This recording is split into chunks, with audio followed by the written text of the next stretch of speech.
안녕하세요. 요즘 세상이 좋지 않아 그로 인해 직업을 잃게 되는 분들이 상당히 많아진 것 같습니다.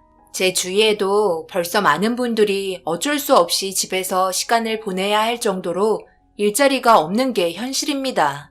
저 또한 잘 다니던 직장을 잃게 되었고 여러 군데 지원을 해봤지만 연락 오는 곳은 없었어요. 원치 않는 일들이 계속해서 벌어지니 가정에도 불화가 생기게 되었고 아내와 돌이킬 수 없을 정도로 싸우게 되었습니다. 경제적인 것들이 제대로 이루어지지 않게 되면서 눈치를 보게 되었고 결혼한 지 4년 만에 처음 가정이 삐걱거렸어요. 다시 예전처럼 아내와 웃으면서 지내고 싶어 막노동이라도 해야 할 것 같아 새벽부터 인력사무소까지 찾아갔습니다. 하지만 이 또한 쉽게 볼 수 없었어요. 경쟁이 상당히 치열했고 조금만 늦더라도 일거리는 저한테 오지 않았습니다. 하루를 힘들게 몸으로 때우고 받은 약 10만 원 정도의 돈조차 저에게까지 차례가 오지 않아 혹시 몰라 대기하고 기다려봤지만 연락은 오지 않았어요. 결국 집으로 돌아가면 조용해진 집에 홀로 남겨져 있었네요. 아내는 다행히도 회사에 별일이 없어 일을 꾸준하게 잘 다니고 있었어요. 집안의 가장이 바뀐 셈이었죠. 힘들게 일하고 온갖 스트레스를 받은 상태로 퇴근한 아내는 현관문을 열자마자 하는 말이 있었어요. 집에 있었네? 오늘은 일거리 좀 받았어? 어떻게 된 거야? 하루 종일 연락도 없고? 설마 오늘도 일 못한 건 아니지? 생각보다 경쟁이 치열하더라고. 오늘은 더 심했어. 저번 때보다 많은 사람들이 일찍 서둘러 오는 바람에 차례가 나까지 오지는 않았네. 미안해. 내일은 좀 더 일찍 나서도록 할게. 배고프지? 내가 당신 좋아하는 음식 좀 해놨어. 정말 내가 이런 말까지 안 하려 했는데 삶에 의욕이 없어? 아직 배가 부른 거야? 지금 우리 집안 꼴 돌아가는 게 여유로워 보이나 봐. 여기 집에 잡혀있는 대출금 전부 내 돈으로 나가고 있는데 당신은 천하태평이네? 지금 장난해? 당신은 집안 가장 아냐? 그럼 어떻게 해서라도 일거리를 따서 돈을 벌어와야 할 거 아냐? 그것도 핑계라고 나한테 늘어놓는 거야? 나 같으면 눈치 보여서 집에 있지도 못하겠다. 경쟁이 치열한 거 뻔히 알면 더 일찍 나가서 텐트라도 치고 기다려야지. 안 그래? 아내는 혼자 돈을 벌고 있다고 집에서 쉬고 있는 저를 보며 부당하다고 생각했는지 그날 있었던 스트레스를 저에게 전부 다 풀기 시작했어요. 그렇다고 제가 아내에게 할 수 있는 말은 전혀 없었어요. 집안의 가장이 아무 능력도 없었으니까요. 그래도 서운하긴 했어요. 결혼하고 나서도 정말 열심히 일했고 제가 원하지 않는 퇴사였는데 그런 부분들이 상당히 가슴 아팠죠. 그래서 아내와 감정적으로 계속해서 안 좋아졌고 결국 이혼까지 하게 되는 일이 벌어지고 말았습니다. 조만간 좋아질 거라며 이혼만큼은 안 된다고 애원했지만 아내는 혼자서 모든 짐을 짊어지기 싫다며 대출금 또한 혼자 갚아 나가는 게 부담스러웠는지 저와의 인연을 마무리 지으려 온갖 막말을 퍼붓더군요. 저를 사랑해서 결혼했던 여자가 맞는지 의문이 들 정도로 변해버렸어요. 좋게 좋게 얘기할 때 그냥 이혼하면 되지. 추잡스럽게 이런 식으로 나와야 되겠어? 가뜩이나 없어 보이는 거 아예 바닥까지 찍으려고? 뭘 그렇게 애원해? 능력도 없는 남자와 한평생 어떻게 살아? 내가 당신이랑 결혼해서 평생 빚만 갚다가 인생 끝내려고 이 세상에 태어난 줄 알아? 날 붙잡는 건 완전 이기적인 행동인 거 알지? 당신 길거리에 나 앉을까봐 그게 걱정돼서 지금 나 잡으려고 하는 거잖아. 양가 부모님한테 쪽팔리니? 더 이상 말 들어주고 싶지 않으니까 도장 찍어. 정말 너무한 거 아니야? 사람은 누구나 다 어려운 일이 찾아오기도 하는 거야. 얼마나 지혜롭게 헤쳐나가냐, 그게 중요한 거지. 당신은 나랑 함께 살아온 세월 아무렇지도 않은 거야? 아직도 나를 몰라? 4년 동안 명절 때 빼고 단 하루도 쉬지 않았어. 빨리 대출빚 갚고 당신이랑 여유롭게 살고 싶어서. 그런데 내 마음은 몰라주고 지금 당장 힘든 일들만 생각하면 그게 맞는 거야?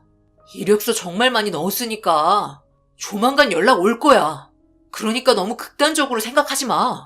시간을 두고 마음의 여유를 가졌으면 좋겠어. 우리 이혼만큼은 하지 말자. 양가 부모님 좋아하시겠어? 당신 아직까지 나 사랑하잖아. 우리 부모님께 벌써 말 다 해놨어. 이혼하라고 내 말에 존중해 주더라고.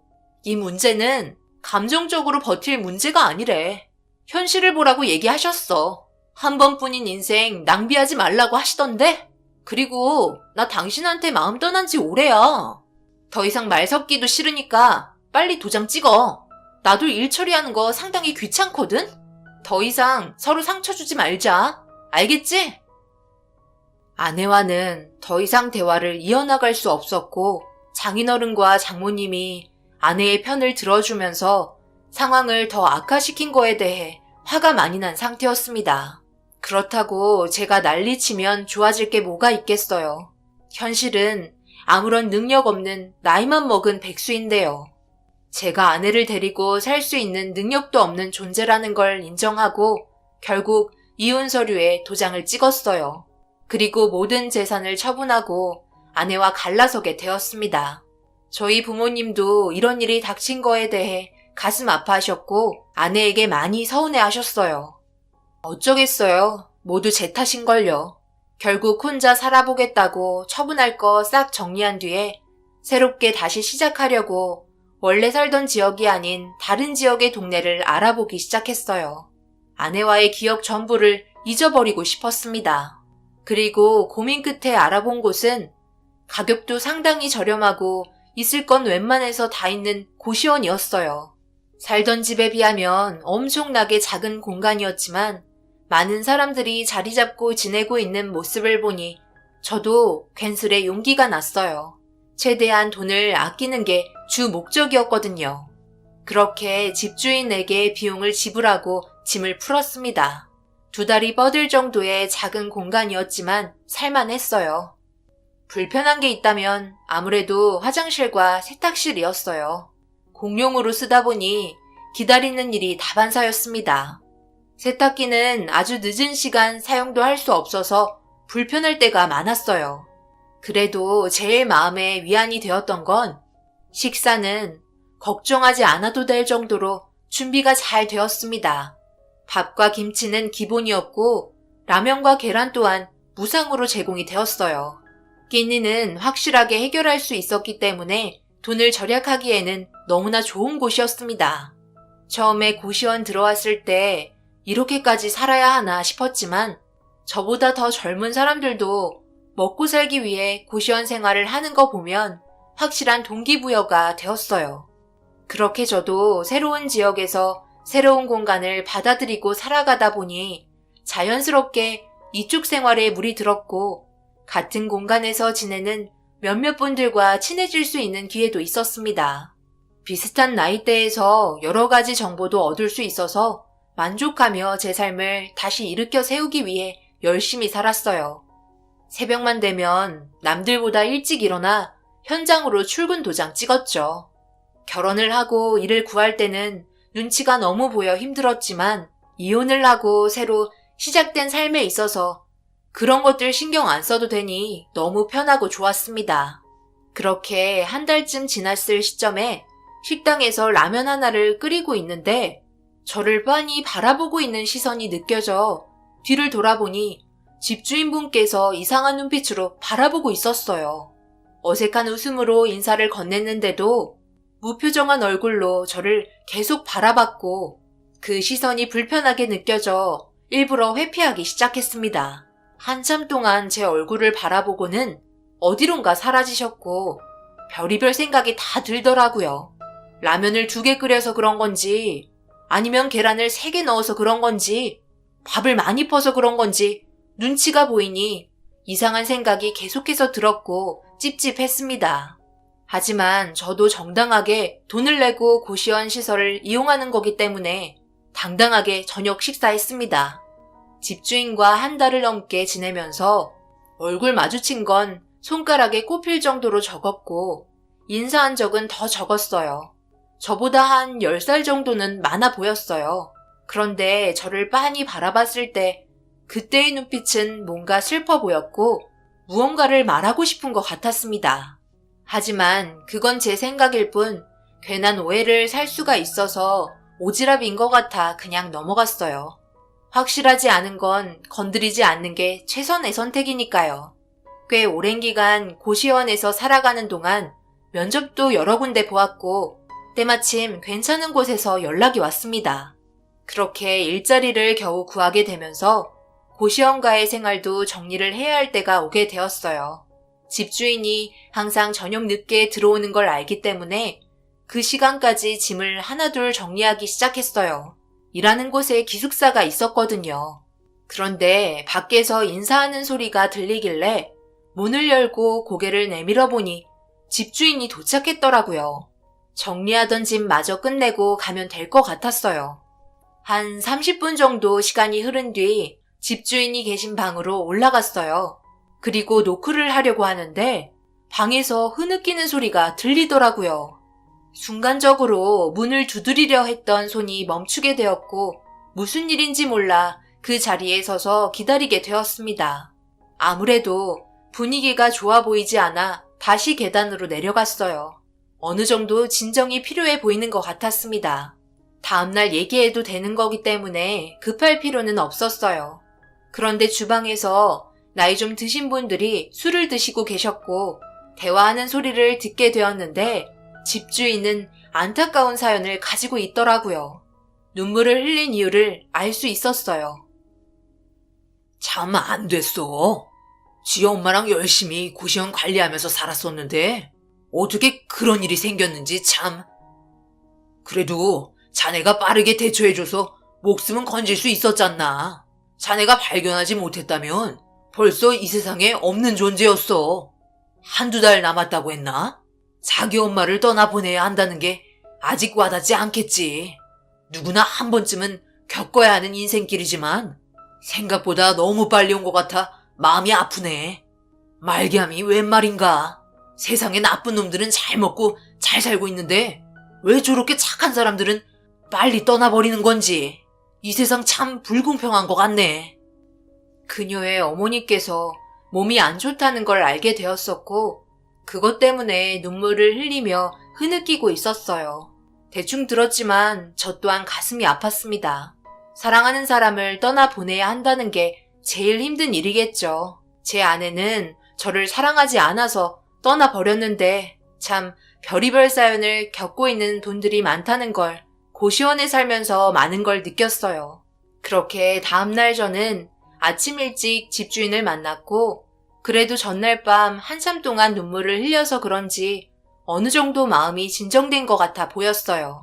제가 할 말이 있다고 얘기하자 밝게 웃어주면서 무슨 일인지 궁금해했고 일자리가 구해져서 퇴거를 해야 할 것 같아 계약한 기간 며칠 남지 않아서 추가 계약은 없을 것 같다며 미리 전달했어요.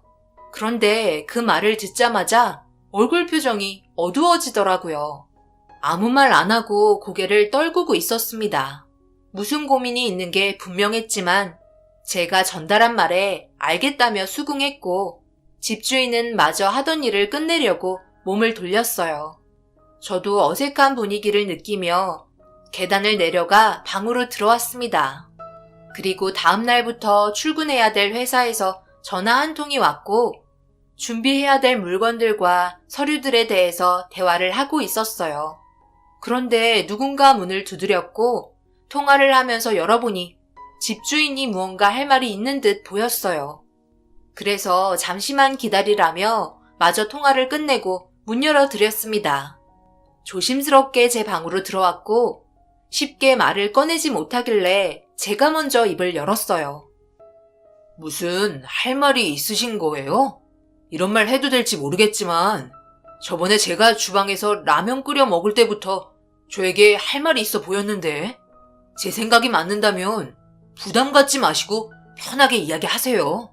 어려운 부탁 아니면 들어드릴 수 있어요.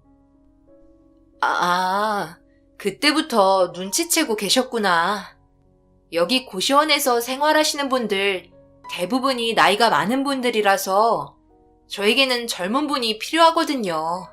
제가 사정이 좀 있어서 어느 정도의 기간 동안만 저를 도와주시면 될 것 같은데 그에 따른 사례는 충분히 해드릴게요. 원치 않으신다면 어쩔 수 없지만 그래도 저에게는 꼭 도움이 필요하거든요. 더군다나 어느 정도 서로 알고 있어야 하는데 제가 병원이랑 고시원만 왔다 갔다 하고 있으니 비슷한 나이대 알고 있는 분이라곤 지금 저희 고시원에서 생활하고 계신 그쪽밖에 없네요. 제가 드릴 부탁은 몇 달만, 진짜 딱 몇 달이면 되니까 우리 엄마한테 결혼할 사람이라고 소개해드리면 안 될까요? 이제 얼마 안 남았는데 매일 하시는 소리가 결혼할 남자가 있어야 엄마가 편히 눈 감을 수 있다고 하셨거든요. 이런 부탁드려서 많이 당황하셨겠지만 저도 워낙 급한 입장이라 어렵게 말을 꺼냈어요. 네? 그러니까 제가 결혼할 남자로 병원에 인사드리러 가야 한다는 거예요? 생각지도 못한 부탁이라 당황스럽긴 하네요. 그런데 그런 건 그쪽 어머님께서도 눈치채실 것 같은데. 그리고 제가 이번에 어렵게 취직이 돼서 다음 달부터 일을 해야 하거든요. 취직한 것보다 금전적으로 사례는 제가 더 많이 해드릴게요. 부탁드려요. 딱 2달이에요. 저희 엄마 세상 떠날 때까지만요.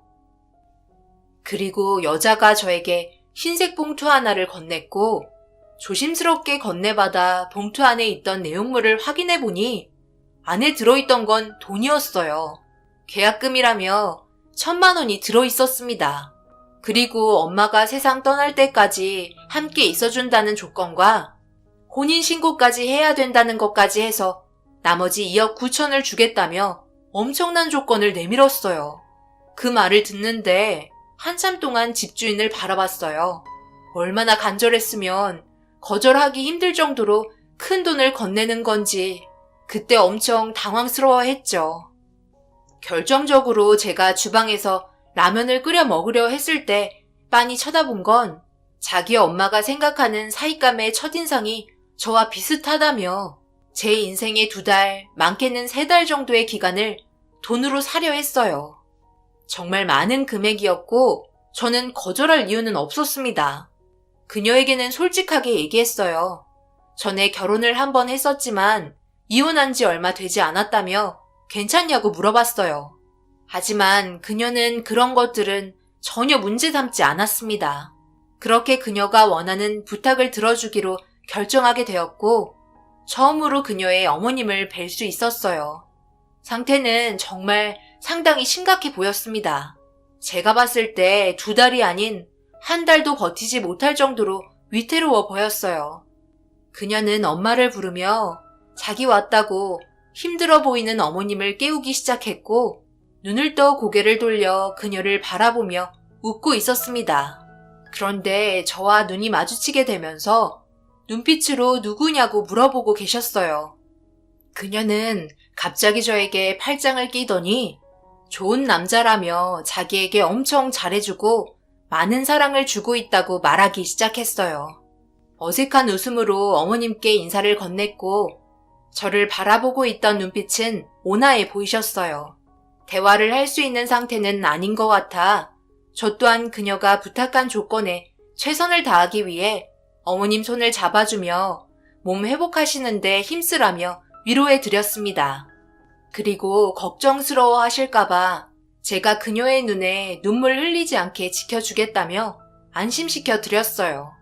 어머님은 저를 바라보며 제 손을 꽉 잡더니 잘 부탁한다는 듯한 표정으로 답해 주셨어요. 그렇게 한참 동안 병실을 지키고 있었고 늦은 시간 저희는 고시원으로 돌아올 수 있었습니다. 집으로 돌아오는 동안 그녀와 저는 서로 아무 말도 하지 않았어요. 아직까지 어색했고 쉽게 말을 꺼낼 분위기는 아니었으니까요. 고시원에 도착을 하고 그녀는 저를 바라보며 자기 엄마가 너무 좋아했다며 고마워했어요. 좋게 봐주셔서 다행이라고 어색하게 웃었지만 그녀는 웃지 않았습니다. 순간 뚝 끊기는 정적과 함께 각자의 방으로 들어갔고 이런저런 많은 생각들이 들더라고요. 사랑하는 사람을 위해서 뭐든지 하려는 그런 모습을 보니 저도 나중에 비슷한 상황이 생기면 그렇게 할 수 있을지 의문이 들었어요.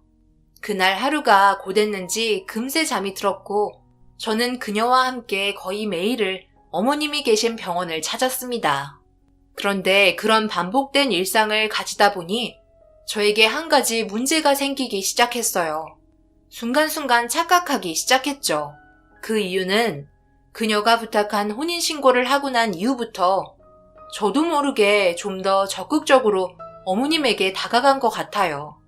제가 진짜 사이가 된 것 같은 느낌이 들었죠. 혼인신고만 했는데 그 뒤를 따르는 책임감은 다르게 느껴졌습니다.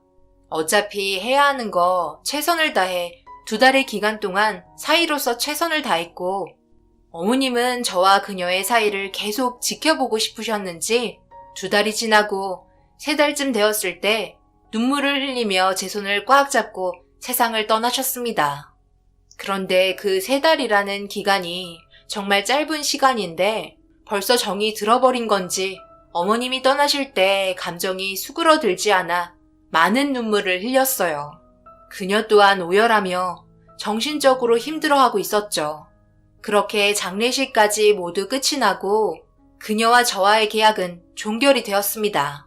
고시원에 도착해 각자의 방으로 들어가려 하는데 나머지 잔금을 주겠다며 정리되는 대로 올라오라는 말에 고개를 끄덕였고 옷을 갈아입고 그녀의 방 문을 두드렸습니다.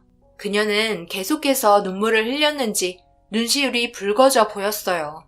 그렇게 방으로 들어가 소파에 앉아 이리저리 고개를 돌리며 집 구경을 하고 있었습니다.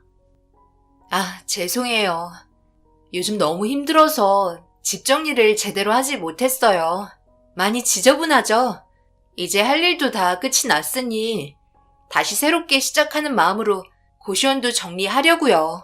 저도 저만의 시간이 좀 필요한 것 같아요. 그리고 이거 나머지 잔금이에요.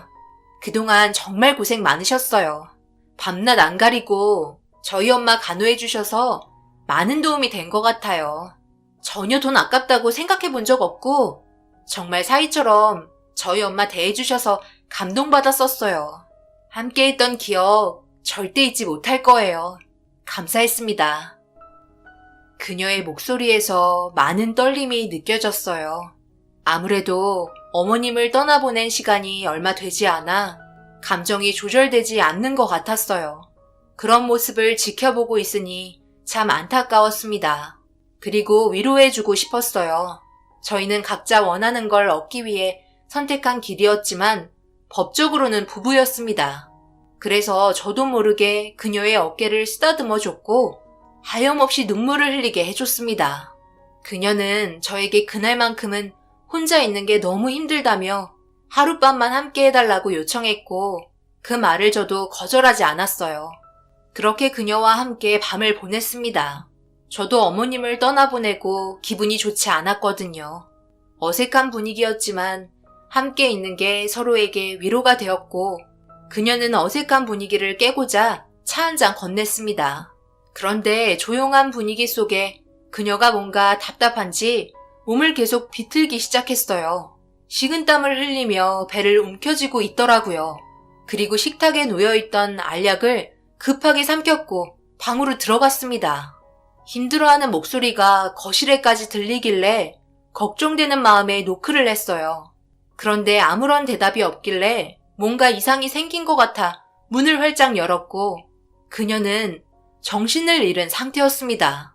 배를 움켜쥔 상태로 정신을 잃어서 몸을 똑바로 눕혔어요. 그런데 제 손에 무언가 만져졌고 다시 손을 배에 대보자 툭 튀어나온 이상한 게 있길래 눈 딱 감고 셔츠를 풀어 젖혔는데 그 순간 옆구리 왼쪽에 혹 같은 게 튀어나와 있었습니다. 상당히 컸었고 문제가 있다는 걸 확실하게 알 수 있었어요. 저는 그녀를 급하게 끌어안아 병원으로 향했어요. 제발 무사하기만 바랬습니다. 그렇게 병원에 도착하고 진찰을 받은 결과 충격적인 결과를 알게 되었고 이런 현실이 가능하긴 한 건지 저에게 왜 이런 시련을 주는 건지 하늘이 원망스러울 정도로 믿을 수 없는 결과에 미친 사람처럼 오열하고 말았어요. 그녀의 뱃속에는 악성 종양이 자라고 있었고 어머님의 병간호 때문에 제때 치료를 받지 못한 상태에서 진통제만 복용하고 있었습니다. 이런 사실을 어머님께 알리고 싶지 않았고 자기가 아픈 모습을 보여주기 싫었던 것 같았어요. 당장 수술을 진행해야 할 것 같다는 말에 법적으로 부부인 제가 보호자였기 때문에 수술 진행해달라고 요청했어요. 그렇게 그녀는 6시간의 대수술을 하게 되었습니다. 다행히 결과는 좋으나 다른 곳으로 전이가 된 상태이기 때문에 차후에 다시 한번 수술을 해야 한다며 너무 무식할 정도로 병을 키웠다는 말을 들을 수 있었어요. 마취에서 깨어났는지 비몽사몽한 눈빛으로 저를 바라보고 있었고 그 모습을 보고 있자 저도 모르게 그녀를 끌어안았습니다. 모든 게 괜찮아질 거라며 좋은 결과 올 거라고 안심시켜 주었어요. 그런데 갑자기 누군가 뒤에서 저를 부르더라고요. 그래서 고개를 돌려 뒤를 돌아봤고 저를 부른 사람은 다름 아닌 전처였습니다. 여기서 지금 뭐해? 분위기 보니까 벌써 3살림 차린 거야? 대단하다. 가진 거 쥐뿔도 없는 남자가 여자는 좀 꼬이나 봐. 그래도 그렇지. 병든 여자는 아니지 않나? 나 때문에 너무 충격받은 거야? 인생 막 살기로 결정한 건 아니지? 돈 많은 여자를 좀 꼬시던가. 병수발하는데 전 재산 또 다 털리겠네. 인생 참 불쌍하다. 내가 이혼하길 정말 잘했지.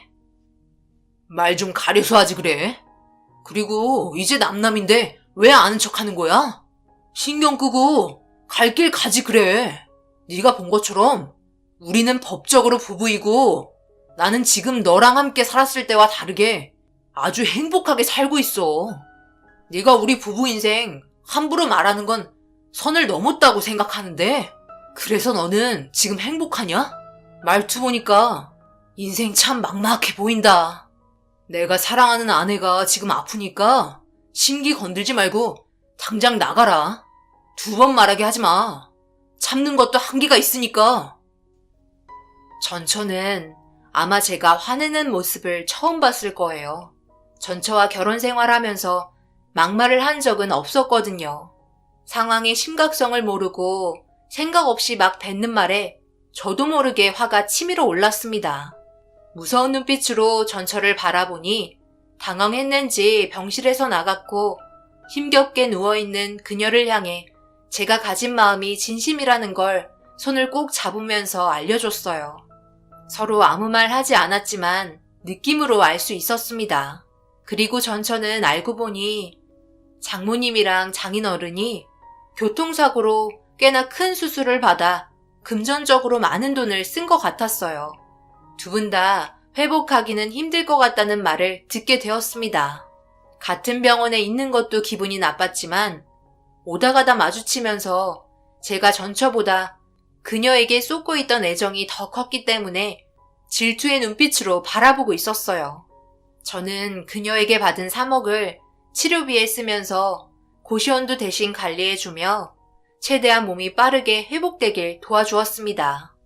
돈이야 또 벌면 되고 이런 식으로 받았던 3억은 제 것이 아니라 그녀에게 쓰이기 위한 돈이라는 걸 알 수 있었어요. 그렇게 몸 관리에 많은 신경을 쓰면서 몇 차례 수술이 끝이 나고 그녀는 몸에 남아있던 종양을 전부 제거할 수 있었어요. 더 이상 발견하지 못했다고 했지만 1년에 한 번씩 꾸준하게 검사를 받아야 하는 입장이었습니다. 그녀는 저에게 너무 고마웠는지 갑자기 꽉 껴안아 주었고 저도 그녀를 거부할 수 없었습니다. 처음 시작된 인연은 이게 아니었지만 살아가면서 느끼게 된 서로에 대한 감정이 진심이었다는 걸 알게 되면서 자연스럽게 받아들였던 것 같아요. 이런 식으로 인연이 만들어질 거라고 전혀 생각하지 못했는데 그녀에게 처음으로 사랑한다는 말을 꺼내게 되었습니다. 그렇게 저희는 법적으로 껍데기만 부부가 아닌 서로 진심으로 사랑하는 부부가 되었어요. 어머님께서 저와 아내의 손을 잡아줬을 때 저희를 진지하게 만날 수 있도록 이어준 것 같았어요. 사람 일은 정말 한 치 앞도 모르는 것 같습니다. 앞으로 제 아내와 행복하게 잘 살았으면 좋겠어요. 아프지 않고 제가 옆에서 지켜주며 최고의 남편이 되기 위해 열심히 살아갈 겁니다. 저희 부모님께도 그동안 있었던 일에 대해 전부 말씀드렸고 저희를 진심으로 축복해 주셨어요. 여러분들께서 저희 부부를 어떻게 생각하실지 모르겠지만 좋게 봐주신 분들이 계시다면 12월 마지막 날 새해에는 좋은 일만 가득할 수 있도록 위로와 좋은 말씀 많이 해주셨으면 좋겠어요. 여러분들께서도 오늘 하루 마무리 잘 하시고 새해에는 하시는 일 뭐든지 잘 해결되셨으면 좋겠습니다. 감사합니다.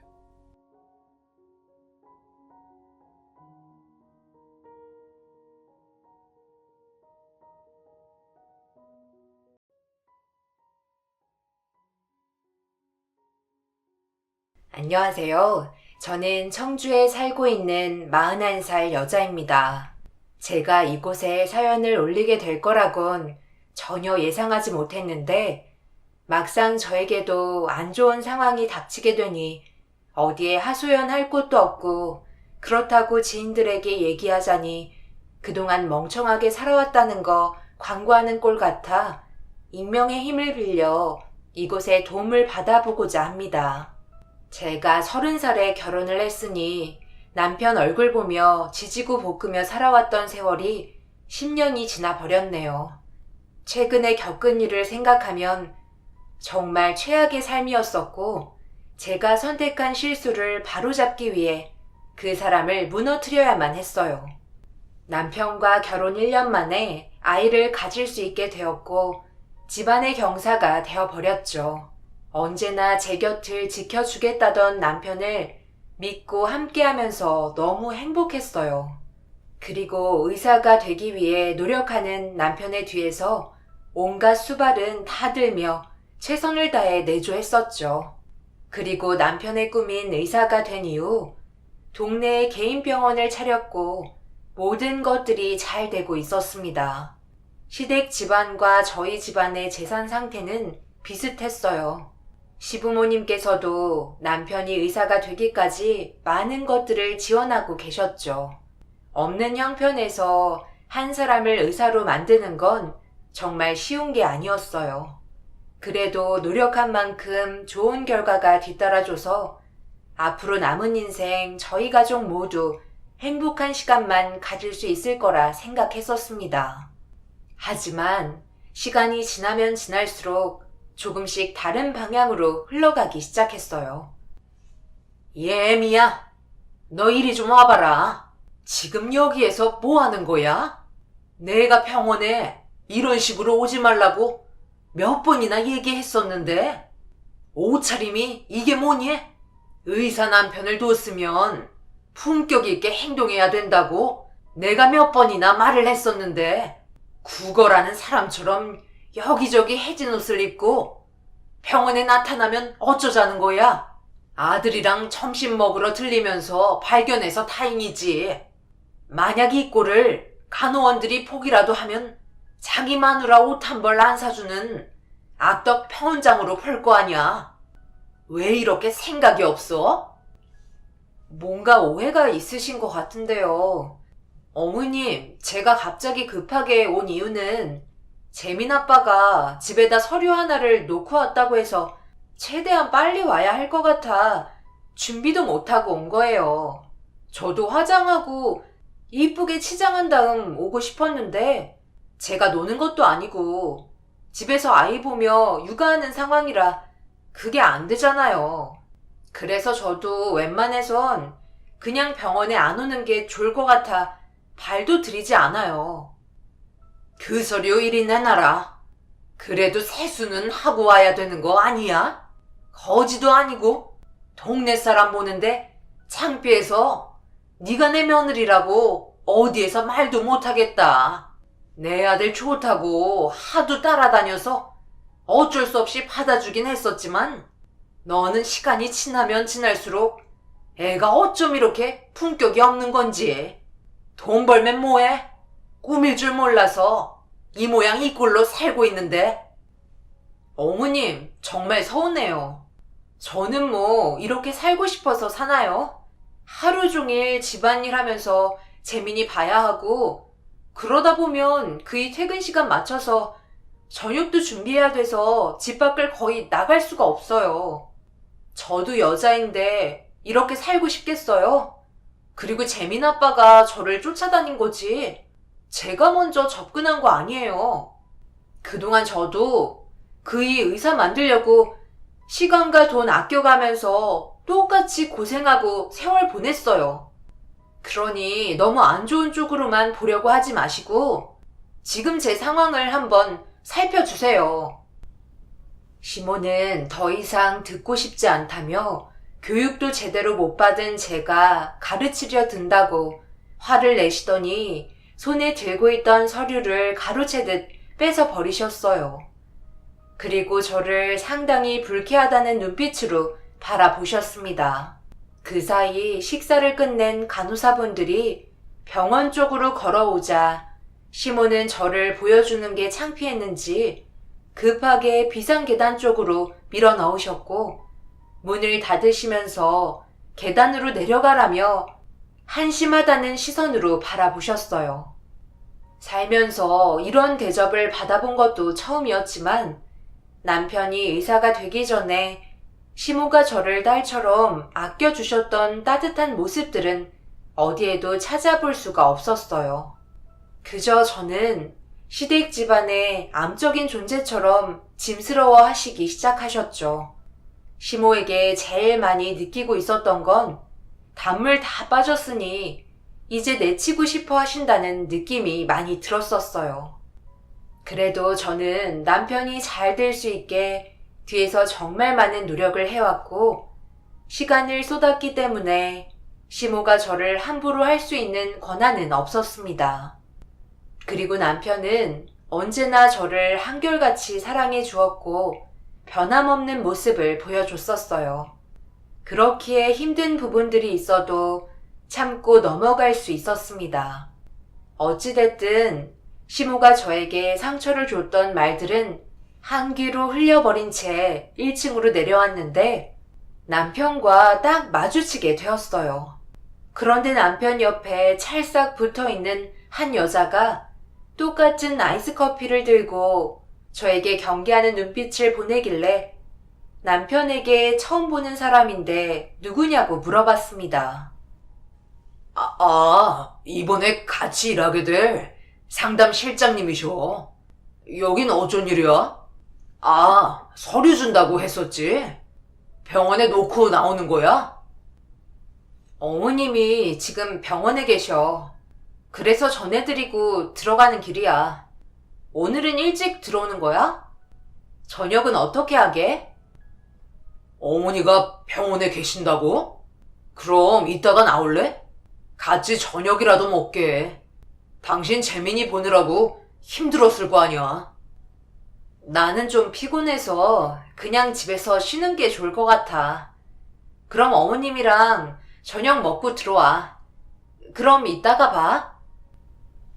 남편은 저를 안아주면서 고생한다고 미안해 했어요.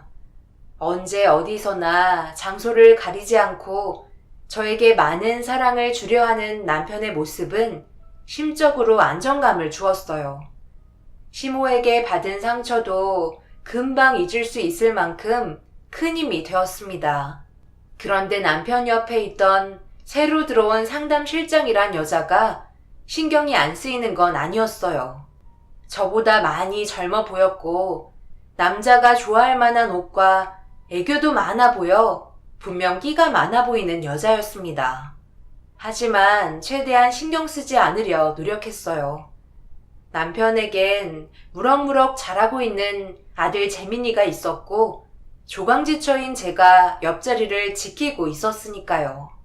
저희 집에서 재민이를 돌봐주고 계신 친정 엄마가 걱정이 돼서 급하게 집으로 돌아와 현관문을 열려고 하는데 옆집에 살고 계신 아줌마가 주위를 살피더니 저를 불렀습니다.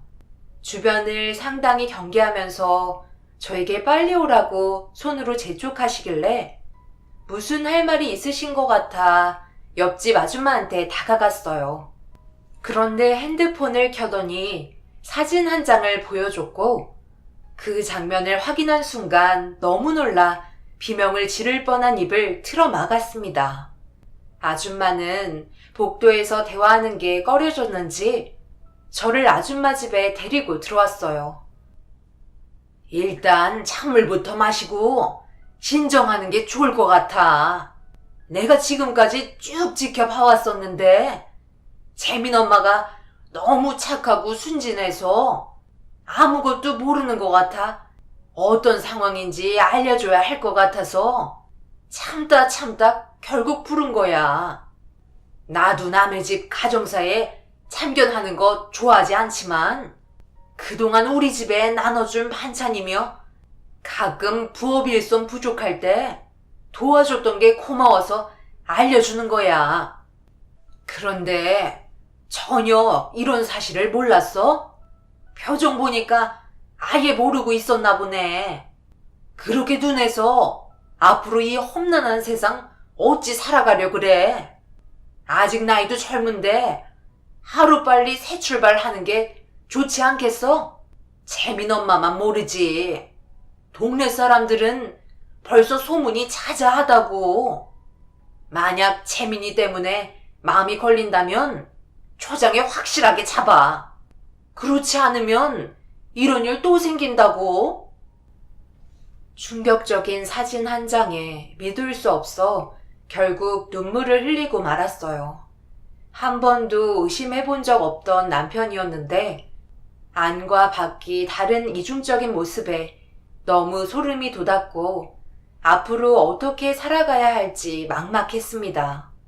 바람은 처음이 어려운 거지 한번 시작하게 되면 평생 고칠 수 없는 게 바람이라고 들었습니다. 더군다나 이미 동네 사람들에게 소문이 자자할 정도면 대놓고 돌아다녔다는 건데 떳떳하지 못한 행동이 뭔 자랑이라고 집안 망신을 시키는지 너무 한심했어요. 그러다 저희 부모님의 눈에 띄기라도 하면 집안이 난리 난다는 걸 뻔히 알 텐데 왜 이렇게 행동을 하고 있는지 이해를 할 수 없었습니다. 그렇게 한참 동안 남편과 손을 잡고 있던 의문의 여자와 사랑스러운 눈빛을 서로 주고받는 모습을 뚫어지게 쳐다봤어요. 그 여자에게 보내는 시선은 저와 달랐어요. 의무적인 느낌과 진실된 사랑은 사진 한 장으로도 많은 것들을 느끼게 해줬습니다. 정신을 차리려 했지만 쉽지 않았고 힘겨운 발걸음으로 집에 도착하니 엄마는 재민이를 돌봐주시느라 녹초가 되어 있는 상태셨습니다. 그 모습을 보니 순간적으로 울컥했고 결국 그 자리에 주저앉아 오열을 하고 말았네요. 엄마는 갑자기 눈물을 흘리는 저를 보곤 놀라셨는지 급하게 다가와 무슨 일이냐며 일으켜 주셨지만 차마 엄마한테 이 모든 사실을 털어놓을 순 없었어요. 일단 제가 모든 걸 다시 한번 정확하게 알아봐야만 했기 때문에 대충 핑계를 둘러댄 뒤 엄마를 배웅해 드렸네요. 그리고 그날 이후부터 저는 남편의 모든 걸 의심하기 시작했어요. 하나부터 열까지 세세하게 전부 다 다른 사람의 모습으로 다가왔습니다. 못 보던 셔츠 같은데 새로 산 거야? 아침에 출근할 땐 흰색 셔츠였는데 지금은 하늘색을 입고 있네. 당신 셔츠색 들어간 거 별로 안 좋아하잖아. 스타일이 바뀐 거야? 셔츠 살 시간도 없었을 텐데 나한테 미리 얘기하지 그랬어. 아, 이거 선물 받은 거야. 맨날 똑같은 옷만 입는다고 직원이 분위기 좀 바꿔보라고 그래서. 어때? 괜찮은 것 같아? 맨날 흰색 셔츠만 입다가 하늘색은 처음 입어봤는데 나쁘진 않은 것 같지? 이런 거 종종 사서 입어도 괜찮겠어. 당신 많이 바뀌었네. 예전에는 절대 색 들어간 셔츠 입지 않겠다며 나한테 화를 낸 적도 있었는데 직원이 선물해 준 건 잘도 받아 입었네. 다음부턴 내 말도 좀 들어줬으면 좋겠어. 나는 당신 아내잖아. 그럼 내가 사준 셔츠 줘. 세탁하게. 그거 버렸는데? 때도 좀 낀 것 같고 너무 오래된 구식 스타일이라 앞으로 입지도 않을 것 같아 그냥 버렸어. 그 셔츠를 버렸다고? 당신 미쳤어? 그게 어떤 셔츠인데 벌써 까먹은 거야? 당장 가서 가지고 와. 내가 당신 의사된 기념으로 처음 선물해준 셔츠였잖아. 나한테 뭐라고 그랬어? 평생 의사가 된 날을 기억하고 싶을 때 꺼내 입겠다며. 그런데 이제는 그 셔츠를 가차없이 버려? 그 직원이 선물해준 셔츠가 그렇게 좋았니? 나와 나누었던 대화들은 전부 잊어버린 거야? 셔츠 한 장 가지고 정말 너무 심한 거 아니야? 그건 그때의 감정이었지. 지금은 다르잖아. 뭘 그걸 가지고 그래. 사람은 환경에 맞게 변화되는 거야. 지금 현재에 잘하면 되는 거지. 과거의 기억은 묻어두고 내 앞에 있는 당신에게 잘하면 되잖아. 이게 나한테 잘하는 거라 생각하는 거야? 요즘 하나부터 열까지 전부 다 당신이 하고 싶은 대로 하잖아. 사람이 왜 이렇게 변했어? 의사 되니까 우리가 나누었던 대화나 추억들은 이제 아무것도 아니라는 거야? 꼴도 보기 싫으니까 당장 나가. 살면서 남편에게 처음으로 소리를 질렀어요. 다른 여자와 바람 피운 사진을 봤을 때도 퇴근하고 들어온 남편에게 소리친 적 없었는데 그날은 저에게 엄청난 충격을 안겨준 날이었습니다. 앞서 말씀드렸듯이 양가 집안 찢어지게 가난했었고 저는 남편과 만나면서부터 제 삶은 아예 없었어요. 오로지 뒷바라지하며 힘들게 번 돈을 남편에게 투자를 했었죠. 그리고 의사가 되었을 때 정말 며칠을 고민해서 제일 어울릴 것 같은 셔츠를 선물해 준 거였는데 아까워서 잘 입지도 않아 거의 새거나 다름없었던 셔츠를 직원이 준 선물 하나에 가차없이 쓰레기통에 던져 버렸다는 걸 생각하니 너무 마음이 안 좋았습니다. 그렇게 했던 행동은 저를 사랑하는 감정이 남아있지 않다는 거였으니까요. 제 생각을 조금이라도 했다면 분명 셔츠는 집에 가져왔었겠죠. 결국 제가 이성을 잃어 남편에게 소리치며 화를 내자 제 목소리가 듣기 싫었는지 집에서 뛰쳐나갔습니다. 엄마 아빠가 왜 싸우고 있는지 알지 못한 채 멀뚱히 쳐다보고 있는 아들을 보고 있으니 눈물은 멈출 수가 없겠더라고요. 그리고 그날 이후 제 머릿속에 떠나지 않던 이혼 생각은 날이 가면 갈수록 점점 더 커지기 시작했어요. 그래서 옆집 아줌마가 건네준 사진 한 장으로 남편의 뒷조사를 시작하게 되었습니다. 그런데 어느 날 시모가 갑자기 저희 집을 불시에 찾아오셔서 난리를 치셨어요. 네가 감히 내 아들을 집 밖으로 내쳤다며? 그딴 낡아 빠진 천쪼가리가 뭔 대수라고 힘들게 일해야 하는 동원이를 밖으로 내쫓아? 이 집이 네 거야? 어디서 하늘 같은 남편을 무서운 줄 모르고 기어올라 청상을 차지하려 해? 오냐오냐 해주니까 우리 집안을 잡아먹으려 드네. 적당히 까부는 건 애교로 받아줄 수 있지만 도가 지나치면 지금이라도 당장 내칠 수 있다고. 어머님 지금 말씀 다 하셨어요? 저를 내친다고요? 큰 소리 칠 사람은 어머님이 아닌 저예요. 가만히 있으니까 너무 물러 보시는 것 같은데 어머님은 그이가 지금 뭐라고 다니는지 알고는 계신 거예요? 적당히는 제가 아닌 그이한테 해당이 되는 거고요. 도를 넘는 행동도 그 사람이 하고 있다고요. 저는 결혼하고 나서 단 한 번도 선을 넘거나 못한 적도 없어요. 가족을 위해 최선을 다하며 살아왔는데 제가 왜 이런 식의 취급을 받아야 하는지 도저히 이해를 할 수가 없네요.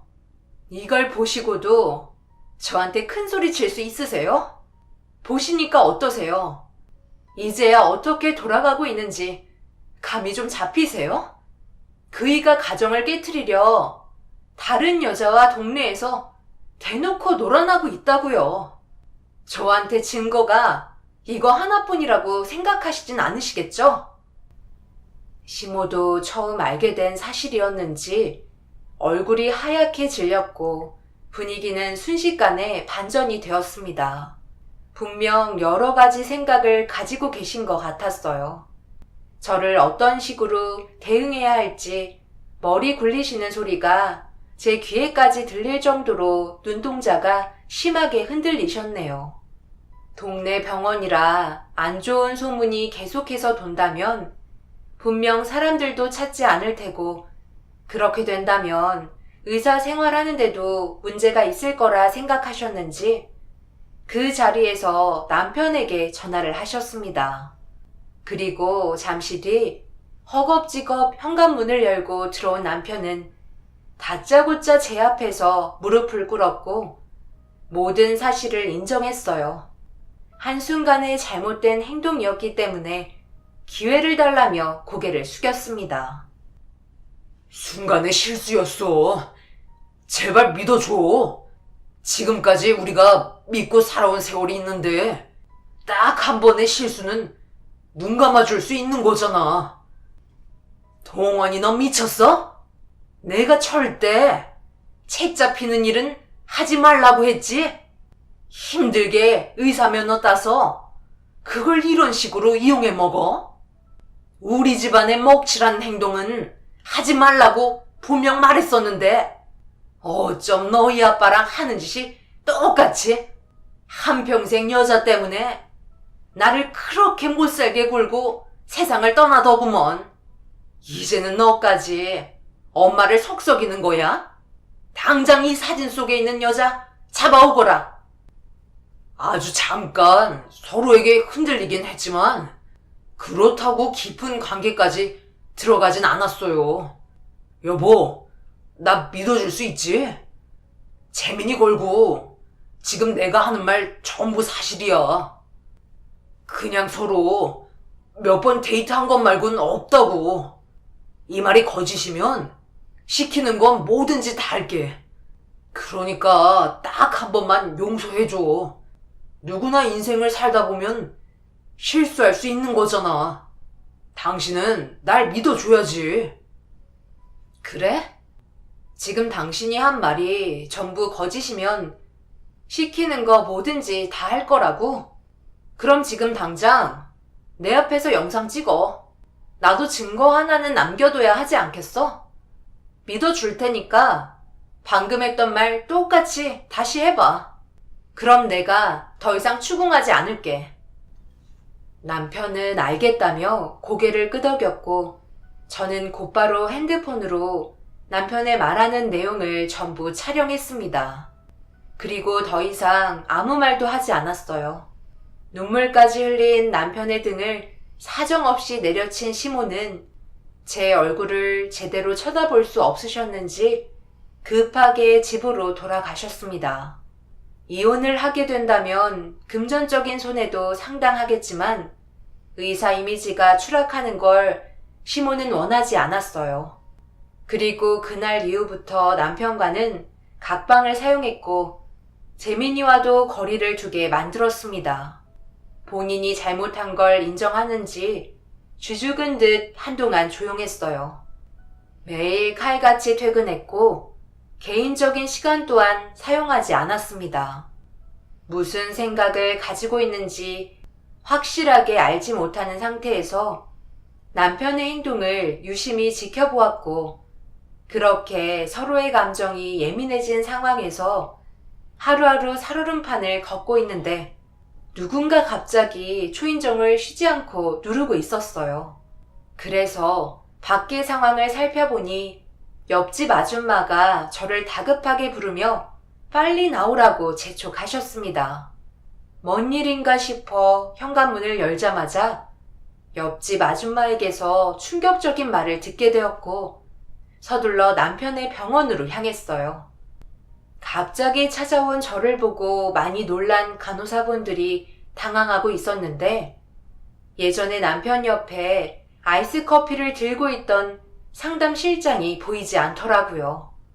그래서 건물 여기저기 돌아다니며 남편을 찾기 시작했고 어딘가에서 들려오는 여자의 깔깔거리는 웃음소리를 쫓아가니 비상계단에서 남편과 실장이 단둘이 대화를 주고받고 있었어요.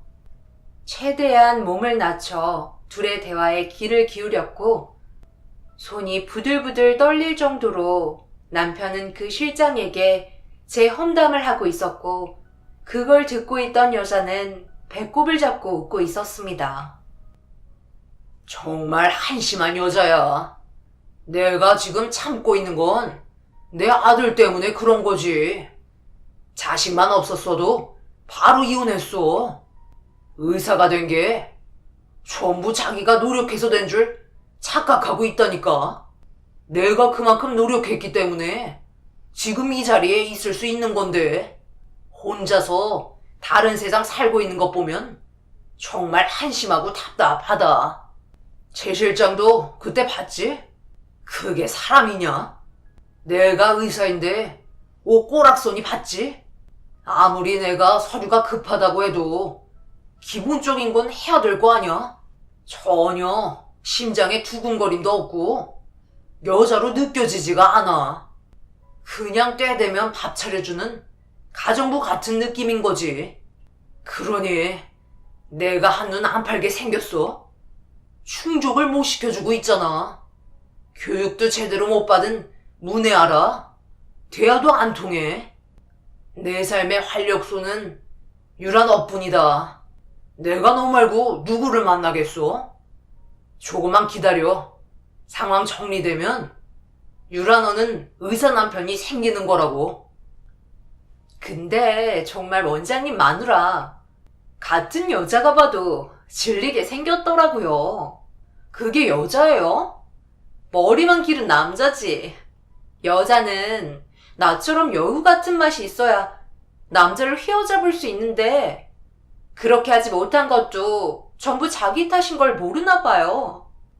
난 여자한테 한눈 파는 건 전부 이유가 있다니까. 그럼 나는 언제까지 기다려야 되는 건데요? 최대한 빨리 정리해줬으면 좋겠어.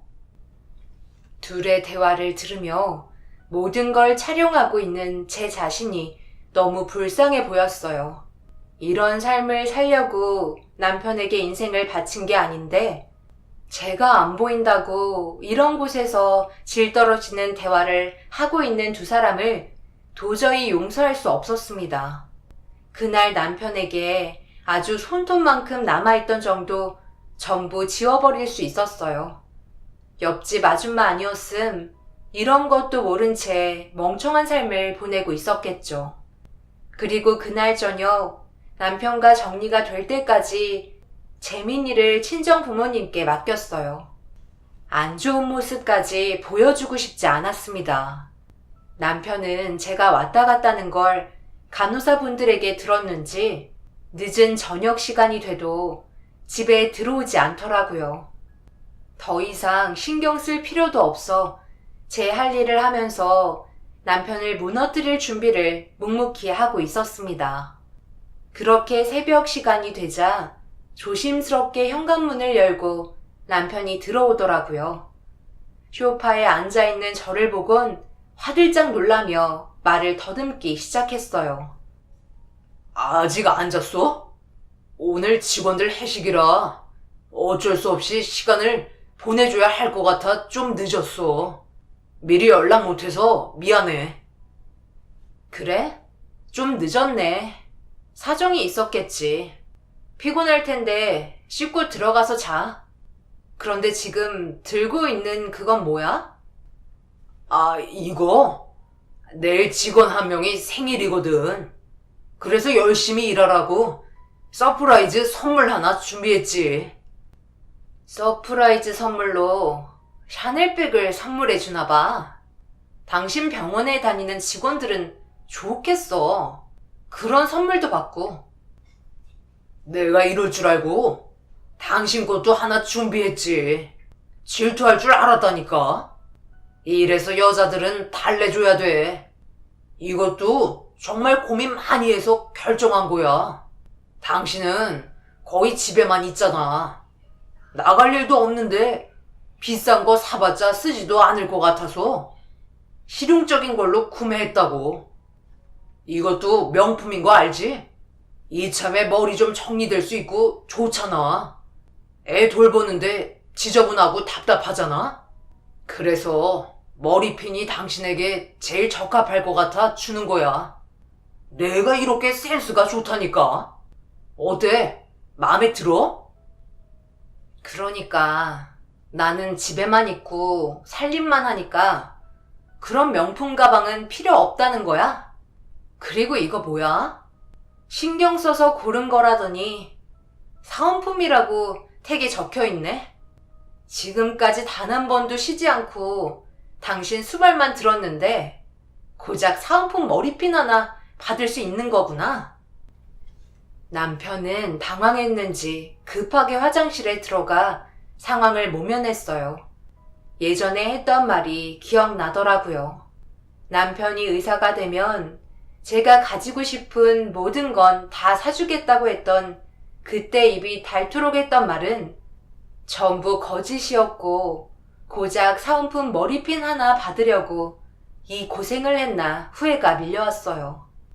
그동안 함께했던 세월의 시간이 너무 아까웠습니다.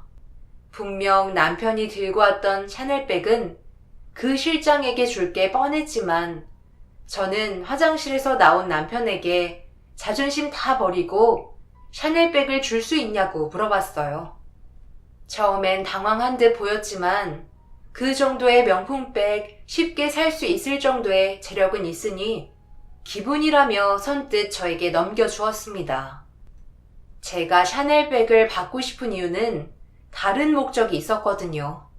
그리고 그날 저녁 남편의 핸드폰에 저장되어 있던 실장의 전화번호를 알아낸 뒤 그날 남편과의 인연을 끝내기 위해 많은 것들을 준비했어요. 그리고 실장에게 아침 일찍 전화를 걸었습니다. 모르는 전화를 받아서 경계하는 목소리로 누구냐고 물어보길래 남편의 본처라고 밝혔어요. 순간 당황했는지 끊어버렸지만 다시 전화를 걸으니 본인도 할 말이 있는지 용기 내서 받더라고요. 그래서 대화 좀 하고 싶다며 잠깐 만날 수 있냐고 물어봤어요. 본인도 제가 빨리 정리하길 원했는지 흔쾌히 수락했고 그렇게 저희는 카페에 마주보고 앉았습니다. 그이랑 요즘 재미가 좋은가 봐요. 얼굴빛이 상당히 좋은데요. 그리고 지금 걸치고 있는 것들 전부 명품인 것 같은데 그 사람이 전부 치장이 좋나 봐. 좋으시겠어요. 의사 남편 만들게 되셔서 저는 그만 놓아주려고요. 잘 생각하셨어요. 떠난 마음 붙잡아봤자 서로 피곤하잖아요. 하루빨리 갈라서야 헛된 인생 소비 안 하시죠. 질질 끌어봤자 피밖에 더 봐요? 인생 복잡하게 살 필요 없어요. 그냥 자신에게 주어진 인생 받아들이면서 사는 거죠. 같은 여자가 봐도 원장님이 왜 이탈하셨는지 알겠어요. 몸에서 느껴지는 매력이 하나도 없어요. 남자를 끌어당기는 매력이 하나 정도는 있어야 하는데 축 처진 살덩이에 헝클어진 머리하며 얼굴은 탄력 없는 주름으로 가득하니 제가 남자라도 치가 떨려 도망치겠네요. 잘 선택하셨어요. 그래서 언제 이혼하시게요? 저희도 하루빨리 결혼 준비해야 되거든요. 어차피 이렇게 된 거 솔직하게 얘기할게요. 제 뱃속에 원장님의 아이가 자리 잡고 있어요. 임신 7주라네요. 그래요? 축하드려요. 임신이라는 게 마냥 좋은 줄만 아시는데 출산하시고 한번 경험해보세요. 그리고 이거 받으세요. 오늘 생일이라면서요. 그이가 깜빡하고 집에 놓고 갔나 봐요. 전날에 서프라이즈 해주려고 이것저것 많이 넣은 것 같던데. 죄송하지만 저도 너무 궁금해서 잠깐 봤거든요. 아마 제가 받았어도 인생의 최고의 선물이 됐을 것 같네요. 축하드려요. 남의 선물을 함부로 뜯어보고 그래요. 그래도 오늘은 좋은 소식을 들었으니 그냥 넘어갈게요. 서프라이즈라고 하니까 너무 궁금하네. 잠깐, 이게 뭐죠? 이것들이 왜 여기에 들어있는 거예요? 지금 나한테 뭐 하자는 거야? 이게 뭐냐고? 왜 이렇게 흥분하고 그래? 보면 몰라? 그쪽도 똑같은 거 사용했을 거 아냐? 처음 보는 것도 아니면서 생각보다 반응이 심한데? 잘 봐봐. 글씨 못 읽어? 이름 적혀 있잖아. 축복이, 찰떡이, 꼬물이, 대박이, 행복이, 튼튼이. 전부 다 임신 테스트기인 거 보고도 몰라? 그러니까 이게 다 왜 여기에 들어가 있는 건데? 나랑 뭐 하자는 거야? 그쪽 아이 한 명밖에 없잖아. 어디서 나한테 장난을 쳐? 너는 태명이 뭐야?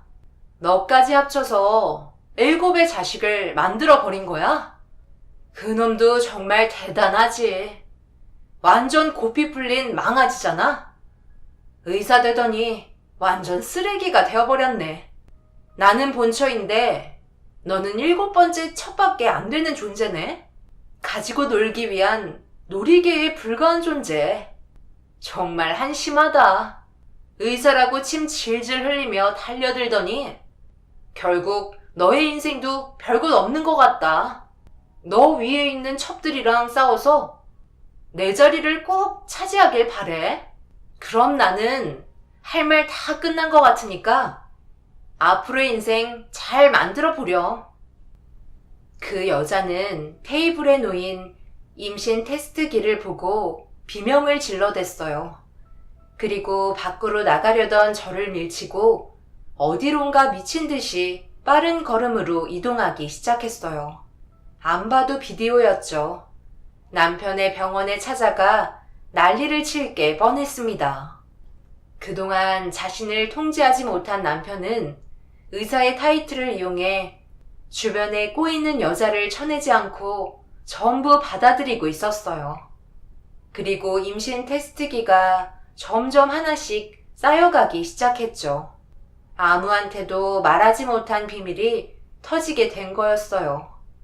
상간녀들이 준 걸 남편이 기념으로 모아두었는지 이혼을 하기 위해 짐 정리를 하던 도중 테스트기를 발견하고 저도 엄청난 충격을 받았으니까요. 그리고 저도 처음에 앞집 아줌마가 보여주신 사진에서 실장과 다른 얼굴의 여자를 보고 상간녀가 여러 명인 걸 눈치챌 수 있었죠. 그렇게 저도 병원으로 걸음을 옮기면서 시모에게 전화를 걸었어요. 짜증 섞인 목소리로 왜 전화했냐며 화를 내시길래 차분하게 어떤 상황인지 전부 설명을 했습니다. 그렇게 병원에 도착을 하니 엄청난 일이 벌어지고 있었고 급하게 택시를 타고 온 시모는 그 자리에서 목덜미를 잡고 쓰러지게 되었네요. 그리고 둘러싸여 있는 사람들을 비집고 현장을 확인하니 정신 나간 여자가 이성을 잃었는지 메스를 가지고 한바탕 난리를 치면서 남편은 중상을 입게 되었어요. 그 여자는 상당한 충격을 받았는지 배를 움켜쥐며 고통스러워하고 있었습니다. 뒤이어 구급차가 와서 모두를 응급실로 실어갔지만 남편이 저지른 모든 일들은 시작에 불과했어요.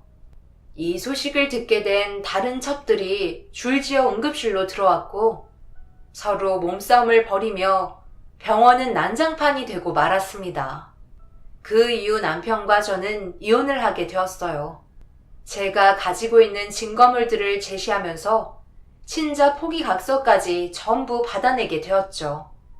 변호사를 통해 남편과의 위자료 청구 소송은 마무리되었지만 현재 7의 첩들에게 전부 상간소송을 진행 중에 있고 절대 용서하고 싶지 않습니다.